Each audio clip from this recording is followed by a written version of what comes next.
We are here at Klasky Common today, and it's my pleasure to introduce to you Ashley Okino. She is the Executive Director of New Bedford Art Museum Artworks, and she's going to tell us about the Artmobile, celebrating their 25th anniversary. Can you tell us a little bit about the history of the Artmobile? This program began in 1995 as a large repurposed purple school bus. Over the years, it's taken many different forms, and behind me we have the wonderful newest van in our fleet, which has been made possible through a crowdfunding campaign thanks to you and our supporters. This program has served 30,000 youth. That's an amazing number, and so every summer for approximately 7 weeks, this van travels all through New Bedford to housing authority neighborhoods, to public parks, and to different events that would happen. This summer's a little different, but we have been going strong. We have been back at public parks. We've been participating in the city's grab-and-go lunch program at elementary and middle schools. And the Artmobile still has wonderful art activities for you to participate with anytime you see this purple van, but now you can take these art activities home with you. So each time you see the van, we'll have a different kit, and it comes with instructions and supplies so you can create at home or in the park or wherever you see us. That is so amazing. The New Bedford Art Museum Artworks has another major project here. Can you tell us about the Creative Courts project that you completed last year? Absolutely. So here at Klasky Common, we have a beautiful mural that's actually on the surface of the basketball court. This particular mural is called Courting the Sky, and it was done by Maria Molteni and the New Craft Artists in Action. And they are an amazing team. And so Maria worked with different children from the neighborhood and also through our Artmobile program. So last summer in 2019, they spent several weeks together designing and then painting the mural on the court. What's the design? Because it is, to me, it's very intricate and beautiful, but there's a message behind it, right? Yes. So as we talk about courting the sky, within the court there are different flags, part of the alphabet that you would use for navigation, right? When you would spell out your different nautical flags. And so written in the court, Maria and the youth have put secret hidden messages. And so I encourage you to look up online what the different alphabet is, and you can decipher. And where can they find that? Also on the Art Museum website? Yes, so you can check out the museum's website and you can find even more details about the design of the court. Maria even took some inspiration from some literary books as well. Thank you so much, Ashley. Oh, my pleasure. Thank you.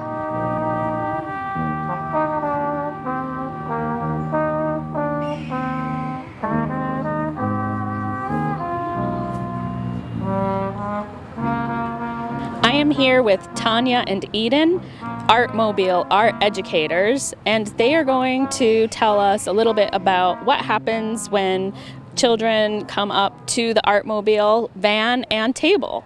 Hi, my name is Tanya Vasconcelos, and I do the Artmobile in the summer. Right now in the fall, we are distributing art kits that the kids can take home with them. It comes with a cool art fact, some educational facts, and everything you need to make your own craft. What craft do you have today, Tanya? Today we're doing clothespin spiders, and it comes with the chenille stems, paper, clothespins, glue, everything you need, plus some spider facts, and that's always good. What are some of the favorite crafts that you and the kids did this summer? One time we had a little girl make an Artmobile monster. It was really cute. They put the sticker right on top of it. It was adorable. That's so cool. Eden, do you have a favorite? My favorite was probably also the puppet. We actually made one ourselves to show off. We made a little pumpkin man, and did we name him Jack? We named him Jack. Yes, his name is Jack. Yes. Where is he? Oh yeah, we can show him off. This is Jack. He wants to give you a hug, but we can't do that right now, so you have to just get a kit and make your own.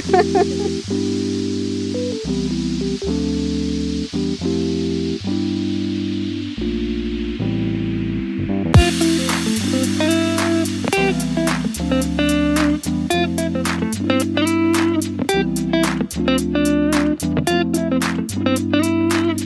everybody, so we are now inside at the Communal Space, and I am going to be having this wonderful conversation with Peter Lonelle Walker. And because we are still in the middle of the COVID-19 pandemic, we are socially distancing, so I want everyone to know that we are taking all precautions here. So first, it's a pleasure. Thank you so much, Peter, for joining us today. And could you introduce yourself to everyone, talk a little bit about your work with Third Eye, as well as creating the communal space here? So my name is Peter Lonelle Walker. For those who don't know, I transplanted to New Bedford about 9 years ago. I had a background in music production and things of that nature, but somewhere along the lines, I needed to find balance. So I stepped into a meeting at Third Eye Youth Empowerment, and it was one of the best meetings I've ever been to. And I've been working in the community for the last 9 years doing that work, while still trying to maintain running a small business as well. During that time, I realized that there was an invisible wall between downtown and some of the population of downtown, which really essentially is invisible because I've been in every meeting I possibly could be in and been welcome in every meeting. So I decided the way to combat that was to create a communal co-working space or environment where people of all backgrounds can come and sit down. We're going to build a library that's going to be focused around STEAM curriculums, history, historic figures in our lives, and also just have a creative space where people can come and create. And usually in that process of creation is where we build the best bonds. You know, when you were bringing up the invisibility, one of the projects that have been addressing it is the Your New Bedford project that Third Eye has been doing since June. Can you talk a little bit about what you're accomplishing with that project? So what we're doing with the Your New Bedford project actually is in line with our mission as a program and an organization through Third Eye, which was, again, to address a lot of the idea that you can't be a part of a certain area or a certain group. And the Your New Bedford initiative that was funded by the Barr Foundation, Mass TDI Development, and New Bedford Creative allowed us to build the financial ability to be able to hold these pop-up events throughout the greater area of New Bedford. But one of the key things that happened is COVID hit. So we had to be very creative about how we were going to do that, like we're doing here today, socially distancing while we're partaking in an interview. So we decided to still honor what we wanted to do, which was going to each community and work with their programming to debut that programming to the broader community at large. But we did so virtually in this space. And we've been doing that since June, as you said. We're coming up on our last one next month, as far as like what the funding was for, but we're looking to continue that campaign throughout the entirety of our work, with us doing things with Third Eye. Again, it was all about changing the concept and the mentality that there's any box. We don't live in a box. New Bedford's a beautiful, diverse city with a rich history, and every single aspect and background and ethnicity has had a part in that history. So we should all take pride in that. So the Your New Bedford and Third Eye, really, there's the 5 pillars of hip hop is at the heart of it, and you've been showcasing music, dance, knowledge, and more. Could you tell us all a little bit about the 5 pillars of hip hop? So the idea was to bring balance back to hip hop. You know, Third Eye has been a hip hop oriented and focused organization for a long time. And as the mainstream concept of hip hop has changed, Third Eye is an originalist in the idea that it's trying to stick to the roots of the foundation that made hip hop a balanced platform for people of all backgrounds. So we're going back to the DJing, and we're not talking about, just being able to do it on your computer, but being able to actually mix and scratch and the things that actually made that tool as an artistic tool as well. We're going back to the MCing where, what you're saying matters. It's not just about the beat. We're going back to the B-boy, B-girling. We're definitely making sure that we're enhancing the idea, because traditionally it was B-boying, but we live in a new world and we're trying to make sure that we're empowering young women. So we're also understanding that it's about B-girling as well. And we're as like we're doing today with the free wall over that we're going to be doing in the North End today, it's about graffiti art. Visual arts teach you so much. It's a visual stimulant. It teaches you so much through freedom of expression. It helps people find empathy without even speaking a word. And then lastly, but most importantly, in my opinion, is a pillar that I believe KRS-One added later on, which is knowledge. Knowledge is vital. All of those different tools and assets come together to create a bond of knowledge and understanding that creates a world where we can all communicate together and see the common ground instead of our divides. And from my own personal experience with Third Eye, what you guys have also accomplished is really putting a positive spin on hip hop. Like, there's a stigma, many people have this like negative connotation, but you have all really like the youth empowerment, like you empower not only the youth, but everyone. Can you walk us through how you are doing all of these virtual events? So it's easier when you're watching this show. It looks easier than it actually is. I've been blessed with a multitude of skills, and this was the time where COVID arose, and it caused all of those skills to converge. And I would be happy to take you through a tour through all of the many different dynamics that we have to put this all together. It's actually quite stunning when you see it all together. All right, let's do it.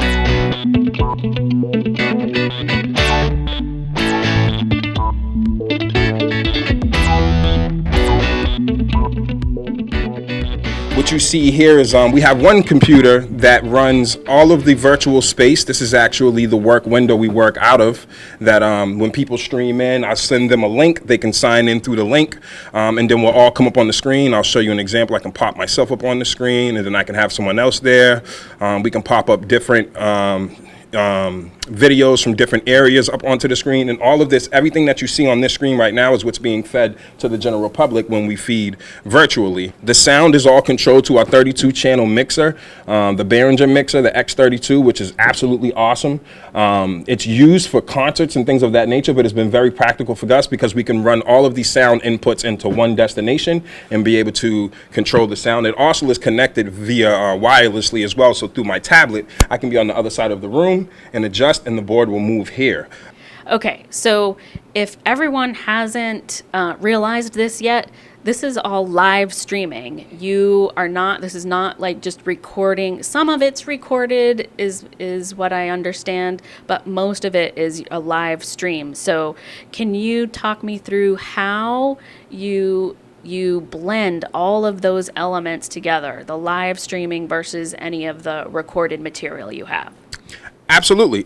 So what happens is we have pre-recorded videos sent into us, submitted from each program that we work with, but those videos are just short clips to basically, it's as an intro to get you familiar with the program. Then the live portion is when the program coordinator or whoever comes onto the screen, and then we have a dialogue after we watch the video to fill in the blanks for the general community. So basically how that works is I can pull up any screen into a current screen that I'm using, and basically I create a nice playlist in YouTube of all the content that's been sent over. We make sure we edit it so we can have your New Bedford watermarks there, and then basically I would play it from the YouTube channel, but share that picture into this window. If you use Zoom, or if anybody's familiar with Zoom, that's typically how you do that. It's the same for this program. It's very straightforward, and we just share the content, and then we pull us both up onto the screen, and we just have that dialogue. What have been some of your favorite interviews? You've done, 5 months worth of interviews with many, many community organizations. What are some of your highlights? First off, I've loved all of the programming because I've discovered a lot of new programming. I love the Community Boating Center. That is an absolutely fantastic program. As someone who can't swim and fears the ocean, it's ironic that I would love that, but it's something that I'm actually interested and intrigued by. The Boys and Girls Club is a fantastic program. We had a great partnership working with them. It's different when you hear about these programs, but when you actually walk into them, it's a whole different vibe. There's just so many different programs. We had a couple of we had a New Bedford series that we did with Fitz that was absolutely fantastic over at Blue Meadow Housing with a little group of children. They actually went through that program. It was fantastic. They learned how to from start to end to create a comic series, and they will be next month receiving a commemoration for their time that they spent with us in that program. So realistically, I've enjoyed every program, but those are the ones that had highlights to me. I was around the most kids. Anything that has the most kids around me or shows me it's doing actually have an impact on the children impact me the most. So can you tell me a little bit about the finale of the Your New Bedford project? What are you up to? We have a few tricks up our sleeves. I think that I talked with Kerry last night and a few other board members, and I'm happy to announce that for the finale we will be working at the Z. So, one of our dreams and aspirations has always been to, tie in Third Eye with the Z and utilize that space. Even though it's different because we won't have a crowd in the space, it's still an honor to us to have someone like the Z be willing to allow Third Eye and build that relationship together. So that's, really what we're looking forward to. And again, the commemoration with the New Bedford series and the children that we're going to be working with, and just some more programming. And we're just going to basically summarize everything that's been going on during the duration of this process. How can people get involved if they want to be involved? So to get involved with Third Eye is extremely simple. There's no long process. You can just visit thirdeyeunlimited.org and you can find everything there. I would give you all the social media and everything, but that's the most important portal that we have. So you can go there, you can donate. As you know, we're a nonprofit organization, so we do depend on government grants, but we also lean more on the village as well. What about the future of the communal space here? So as we adapt to tough times, COVID hit the area, what I had envisioned for the communal space in the beginning is only broadened. I've realized new usages for the space, and I'm hoping in the long run that we can create this kind of environment in more downtowns throughout different areas to make people feel like they have their own place to belong. So again, the hope is to keep working on the blueprint of what we're creating here, refine that and get it down to a point where it's perfected as close as possible. That is a working model for anybody who can kind of do something like this. And again, it's just putting the influence back on the community in itself. Thank you so much, Lonelle. It's been awesome to be here at the communal space with you. And thank you very much. And thank everyone that's been involved. I saw your first show. It looks fantastic. I can't wait to see more.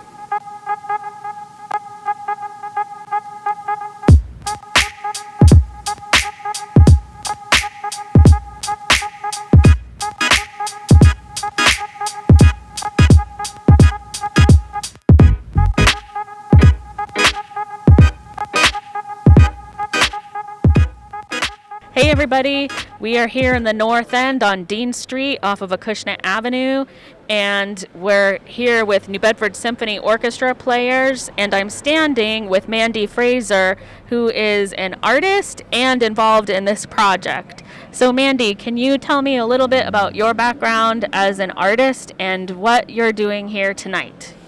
Sure. Hi, Margot. Hi, everybody. I'm happy to be involved in this project. Hopefully you can hear me through my mask. My background as an artist is I have done art as long as I can remember being alive. Formally educated at UMass Dartmouth for painting and illustration. Continued with both ever since. I'm also a graphic designer. And what I'm doing tonight had to do with a certain job I had as a hand sign letterer for Trader Joe's. Jeremiah from Superflat has asked me to convey the message of this evening onto this mural. So what we're about to do is kick off a new open wall here in New Bedford. It's going to be open to the public to paint, as long as everybody keeps it clean, brings your own stuff in, brings your stuff out. So what I'm going to be doing tonight is relaying the message of paint me, I'm yours. Awesome. Yeah. And this is also part of a project that Third Eye Youth Empowerment is doing as part of the Your New Bedford project. Yep. And you've been involved in this project too, haven't you? That's right. The Your New Bedford project, and the visual arts coordinator for. So we've had a live artist painting at all of the events. So I've been the one coordinating the live art.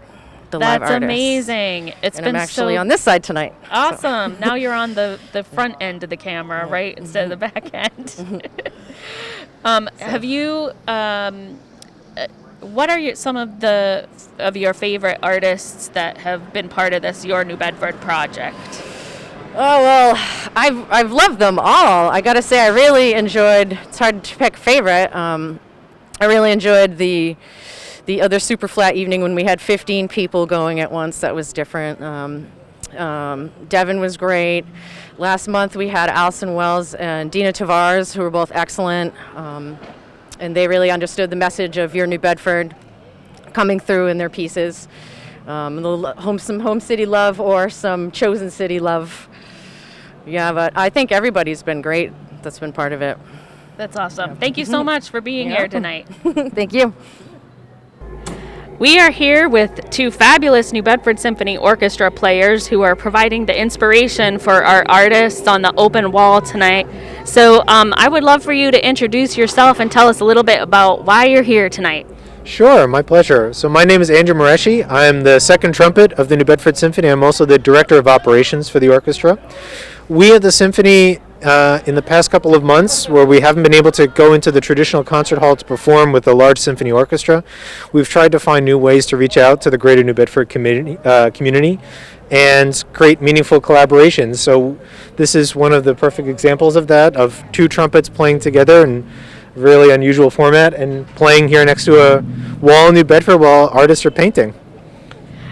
It really has been quite inspirational, not only tonight, but what the Symphony has been doing throughout these months during the pandemic.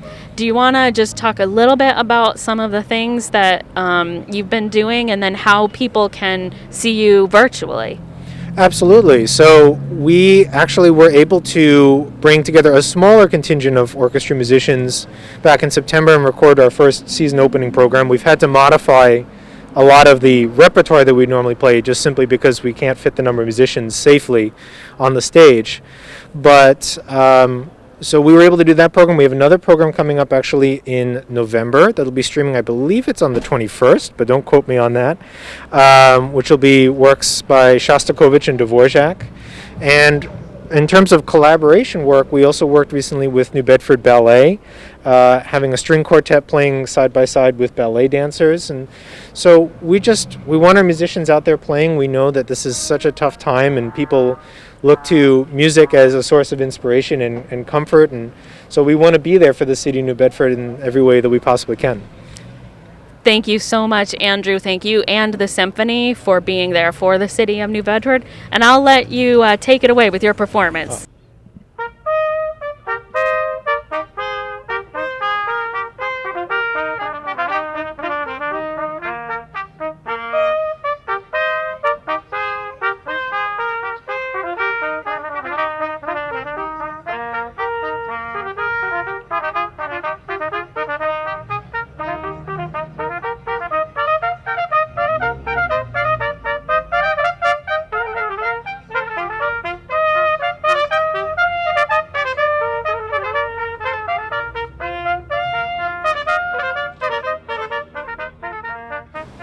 Hey everybody, so we are here with the fabulous artist Tracy Silva Barbosa.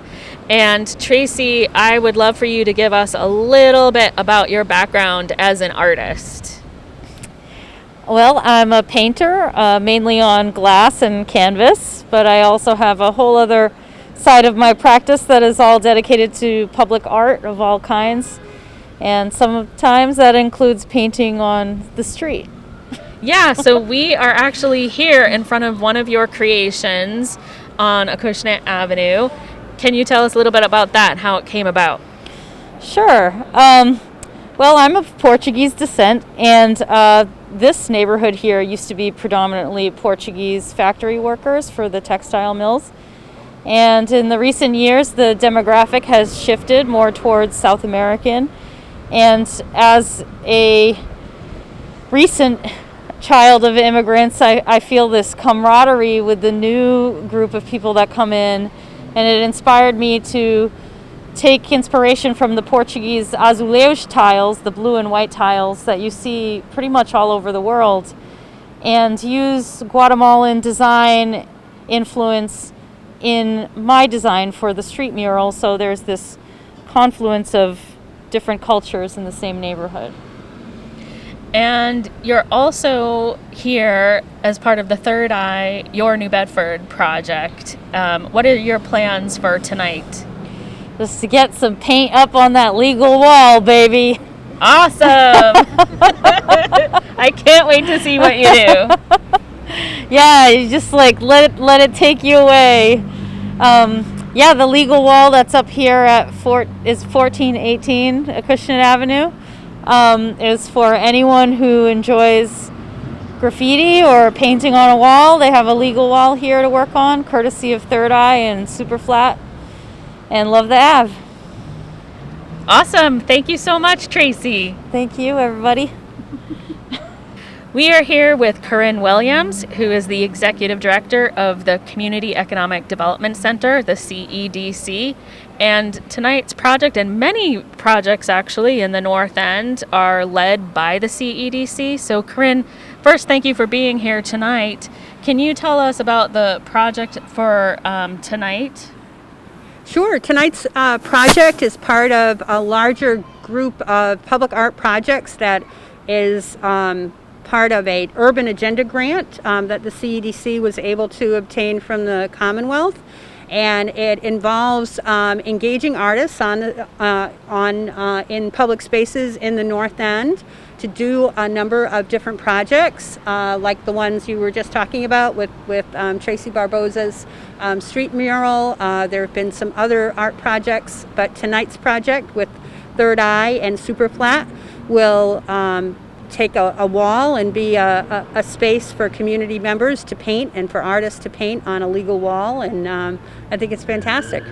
And it's on the side of the Capitol Theater. Can you tell us a little bit about the Capitol Theater and what the future of the Capitol Theater is? Sure, yeah. The Capitol Theater is a project that the CEDC is undertaking to create a space, a community space, and transform a building that's been underutilized for a number of years to create affordable housing, retail space on the bottom floor, but in the back space, the rear space where the theater is, to be a community center for a number of things, for additional classes for the community, like English classes or vocational training, or a small marketplace for small businesses, but also as an opportunity for some of the cultural groups that we've worked with the Guatemalan Festival, the Festival Típico, to have practice space and have some smaller performance space.